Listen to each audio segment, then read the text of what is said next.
Hello super fans. तो guys आज की इस वीडियो में हम बात करेंगे स्नाइडर कट के क्लिफ हैंगर एंडिंग के बारे में कि आखिर इसके बाद क्या होता, यानी कि अगर जस्टिस लीग 2 बनती तो उसमें हमें क्या देखने मिलता। आज की इस वीडियो में हम इसी के बारे में बात करेंगे, लेकिन उससे पहले आपने अगर हमारे चैनल को अभी तक सब्सक्राइब नहीं किया है तो जल्दी से कर लीजिए, क्योंकि हम मार्वल और डीसी से रिलेटेड ऐसे इंटरेस्टिंग वीडियोज लाते रहते हैं। तो चलिए अब वीडियो शुरू करते हैं। Like you, be strong to hold the powers of the sun.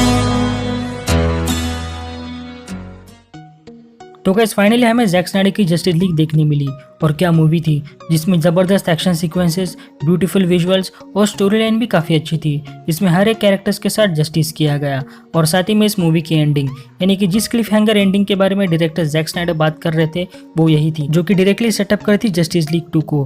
और अब इस एंडिंग को देखने के बाद हम फैंस अब ये जानना चाहते हैं कि इसके बाद आगे क्या होता है, यानी कि जस्टिस लीग 2 में क्या होगा, कि क्या डार्क साइड अर्थ पे आएगा या फिर हमारे लीग के मेंबर्स प्लैनेट एपोकलिप्स पर जाएंगे।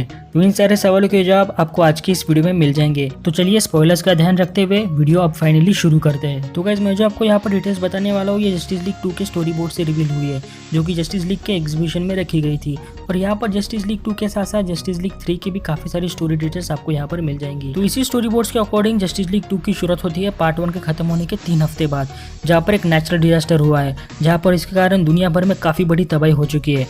और यहाँ पर फिर से एक बार सारे हीरोज यूनाइट होते हैं और लोगों को बचाने की कोशिश करते हैं, लेकिन इस बीच कुछ लोग रेफ्यूजी भी लेने लगते हैं, और इसी डिजास्टर के कारण पॉलिटिक्स में टेंशन हो चुका है और दुनिया खतरे में है। और फिर उसके बाद हमें दिखाया जाता है कि सारे सुपर हीरोज फिर से एक बार रिग्रुप होते हैं अपने हेडक्वार्टर्स में, जहाँ पर सबसे ज़्यादा हमारा फ्लैश इन सब ग्रुप मेंबर्स में काफ़ी ज़्यादा खुश लगता है।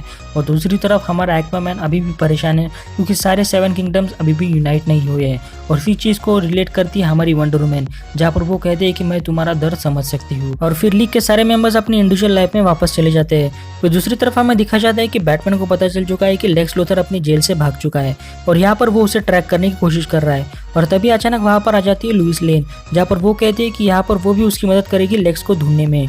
और तब यहाँ पर बैटमैन उसे सुपरमैन के बारे में पूछता है, और वो कहती है कि हम दोनों में सब कुछ ठीक है और उसे मेरी काफी जरूरत है। लेकिन यहाँ पर बैटमैन को ऐसा लगता है कि यहाँ पर लुइस उससे कुछ छुपा रही है। फिर दूसरी तरफ लेक्स लूथर अपनी लीग ऑफ डूम फॉर्म करने में लग जाता है, जहाँ पर सबसे पहले वो ब्राजील के जंगलों से डॉक्टर मारू को रिक्रूट करता है, जिसे हमने आखिरी बार वंडर वुमन मूवी में देखा था, जहाँ पर वो अभी भी जिंदा है और वैसे ही खुद पर एक्सपेरिमेंट्स कर रही है और साथ ही में ह्यूमंस पर। और जब यहाँ पर लेक्स उससे मिलता है तो वो कहती है कि वो वंडर वुमन से बदला लेना चाहती है। और ये सुनकर लेक्स एक स्माइल देता है और कहता है लेट इट बिगिन। और फिर आगे अटाकामा डेजर्ट से वो ओशन मास्टर और ब्लैक मैंटा को भी जेल से छुड़ा लेता है और अपने टीम में शामिल कर लेता है।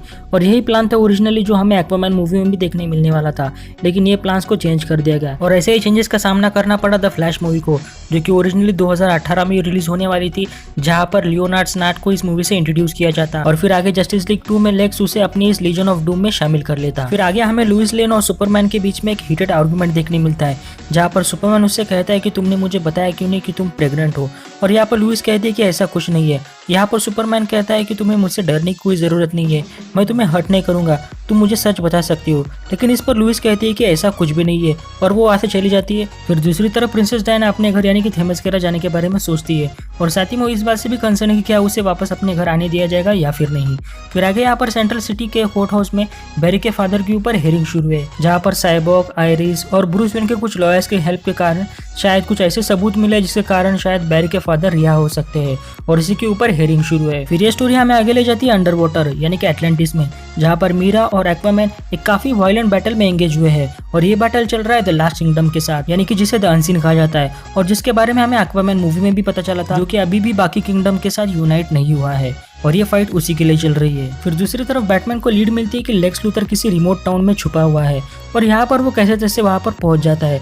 और वहाँ जाने के बाद वो सरप्राइज होता है, क्योंकि वहाँ पर लेक्स लूथर के साथ एक और विलन होता है, जो कि है रिडलर, जो यहाँ पर वो काफी अलग ही अंदाज में हमें देखने मिलता है। उसकी दाढ़ी बढ़ चुकी है, उसने अलग ही कपड़े पहने हुए हैं, और साथ ही में उसके घर की दीवारों पर कई सारी कार्विंग्स बनाई गई है। और बैटमैन ये सब देखकर उससे पूछता है कि ये क्या चल रहा है। फिर दूसरी तरफ लुइस लेन डॉक्टर मारू से जहाँ मिलने पहुंचती है, और वो उससे पूछती है कि तुम और लेक्स लूथर दोनों मिलकर क्या प्लान कर रहे हो। तो यहाँ पर डॉक्टर मारू कहती है कि मुझे ज्यादा कुछ तो नहीं पता, लेकिन यहाँ पर लेक्स खुद की एक टीम फॉर्म कर रहा है। और साथ ही में डॉक्टर मारू उसे जो भी सारी चीजें बताती है, यहाँ पर लुइस लेन उसे अपने एक छोटे से जर्नल में लिख देती है। फिर इधर रिडलर बैटमैन को सब कुछ बता देता है, जहाँ पर वो कहता है कि लेक्स मेरे मेरे पास आया था मेरी हेल्प मांगने के लिए, क्योंकि यहाँ पर उसे एंटी लाइफ इक्वेशन मिल चुका है और ये एंटी लाइफ इक्वेशन एक तरह से रिडलर ऑफ लाइफ है और यही मेरा काम है, ऐसे ही रिडल्स को सॉल्व करना। और आखिरकार मैंने इसे सॉल्व कर लिया है। और साथ ही में वो कहता है कि एंटी लाइफ इक्वेशन पाने के बाद लेक्स लाइफ को मीनिंगलेस बना देगा। और ये सब कहकर रिडलर एक गन उठाता है और खुद को शूट करता है और ये सब बैटमैन के आंखों के सामने होता है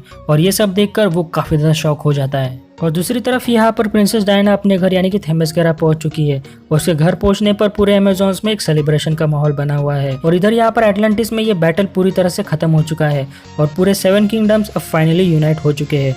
और यहाँ पर सेंट्रल सिटी में भी हमारे बैरी एलन के फादर अब जेल से रिहा हो चुके हैं और हमारा बैरी काफी ज्यादा खुश लग रहा है और साथ ही में वो अपने फादर को जल्द से जल्द बताना चाहता है कि वो एक सुपर हीरो है। और इधर मेट्रोपोलिस में लुइस लेन को जनरल सॉनविक से पता चलता है कि लेक्स लूथर के पास 3 मदर बॉक्सेस है और यहाँ पर लुइस कहती है ओ नो। और दूसरी तरफ यहाँ पर गॉथम सिटी में हमारा बैटमैन अभी भी रिडलर के डेथ से शॉक में ही है। और दूसरी तरफ लेक्स ने अपने प्लान पर काम करना शुरू कर दिया है, जहाँ पर उसके लोग 3 रिवर्स के पास हेलीकॉप्टर सर्वे कर रहे हैं, जहाँ पर एंटी लाइफ इक्वेशन बना हुआ है और जिसके बारे में हमने इस स्नाइडर कट में सुना था हमारे स्टेफन वुल्फ से। तो यहाँ पर लेक्स अपने 3 मदर बॉक्सेस को एक्टिवेट कर लेता है और जैसे ही वो एक्टिवेट करता है तो एंटी लाइफ इक्वेशन ग्लो होने लगता है और लेक्स कहता है कि I will make life meaningless. और जैसे ही मदर बॉक्स एक्टिवेट होते हैं तो इस चीज को हमारा साइबॉर्ग सेंस कर लेता है और अपनी टीम को अलर्ट भेज देता है। और तभी अचानक वहाँ पर एक बूम ट्यूब खुलती है जिससे बाहर हमारा डिसाइड निकलता है और उसके पीछे डार्क साइड, जहाँ पर डार्क साइड अपने इस पावरफुल वेपन को क्लेम करता है और वो कहता है कि finally I have received my great prize. और इधर बैटकेव में सुपरमैन, बैटमैन और लुइस लेन को डार्क साइड के अराइवल के बारे में पता चल चुका है और यहाँ पर सुपरमैन बैटमैन से कहता है कि ये लड़ाई 2 गॉड्स के बीच में होने वाली है, तो तुम्हें आने की कोई जरूरत नहीं, तो तुम बस यहाँ पर लुइस लेन का ख्याल रखना क्योंकि वो मेरी दुनिया है और तुम्हें उससे प्रोटेक्ट करना है। और ये कहकर सुपरमैन वहाँ से चला जाता है।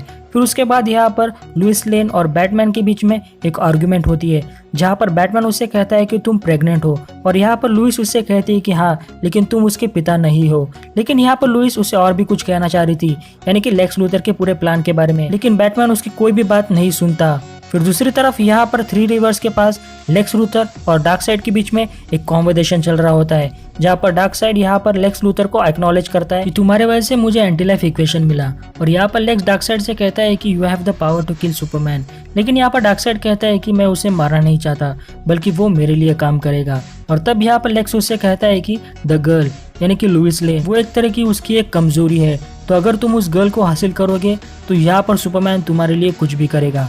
और डार्क साइड यहाँ पर यही करता है। और तभी अचानक वहाँ पर सुपरमैन आ जाता है, लेकिन वहाँ से डार्क साइड चला जाता है और एक डायरेक्टली बूम ट्यूब खुलती है बैट केव में, जहाँ पर लुइस लेन मौजूद है। और जैसे ही सुपरमैन को इसके बारे में पता चलता है उस फुल स्पीड में बैट केव पहुंच जाता है और यहाँ पर डार्क साइड सुपरमैन के आंखों के सामने लुइस लेन को ओमेगा बीम से मार देता है। और इस चीज को देखकर सुपरमैन काफी जोर से चिल्ला उठता है और तभी डार्क साइड उसकी तरफ आगे बढ़ने लगता है और उसे देखने लगता है। और यहाँ पर डार्क साइड के एंटी लाइफ इक्वेशन की पावर्स सुपरमैन को इन्फेक्ट करने लगती है और वो पूरी तरह से डार्क साइड के कंट्रोल में होने लगता है।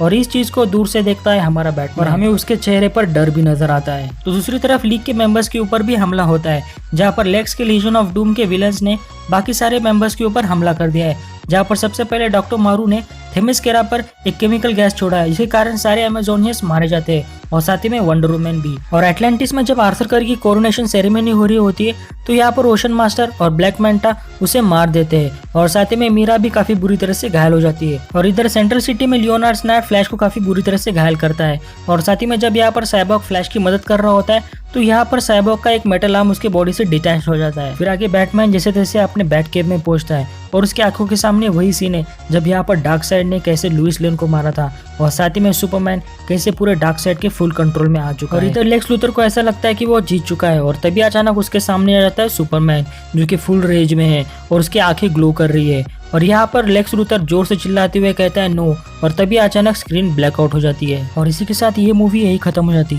और इसकी आगे की स्टोरी कंटिन्यू की जाती पार्ट 3 में। तो गाइज ये थी जैक स्नाइडर की जस्टिस लीग की आगे की स्टोरी, यानी कि जस्टिस लीग 2 की स्टोरी, जहाँ पर अगर ये मूवी बनती या फिर फ्यूचर में कभी बनेगी तो शायद ऐसी ही कुछ स्टोरी लाइन हमें इस मूवी में देखने मिल सकती है। लेकिन बस थोड़े बहुत चेंजेस किए जा सकते हैं, लेकिन इसका पूरा डिसीजन वार्नर ब्रदर्स के पास है कि क्या वो इस जस्टिस लीग का सीक्वल बनाना चाहेंगे या फिर नहीं। लेकिन जिस तरह से यहाँ पर फैंस ने स्नाइडर कट के लिए कैंपेन किया था, तो अगर ऐसा ही कुछ कैंपेन करे जस्टिस लीग 2 के लिए तो शायद वार्नर ब्रदर्स मान जाए। लेकिन फिर भी यहाँ पर वार्नर ब्रदर्स के हाथों में ही डिसीजन है कि वो क्या करते हैं। लेकिन फिर भी दोस्तों आपको इसके बारे में क्या लगता है मुझे कमेंट करके ज़रूर बताएं। आपको अगर ये वीडियो पसंद आए तो प्लीज़ लाइक करें, शेयर करें और ऐसे इंटरेस्टिंग वीडियोस पाने के लिए हमारे चैनल सुपर फैन को सब्सक्राइब करना ना भूलें और साथ ही में हमारे इंस्टाग्राम पेज को भी ज़रूर फॉलो करें, जिसकी लिंक आपको नीचे डिस्क्रिप्शन में मिल जाएगी। तो आज की इस वीडियो में बस इतना ही, चलो मिलते हैं अब अगले वीडियो में। तो थैंक यू दोस्तों।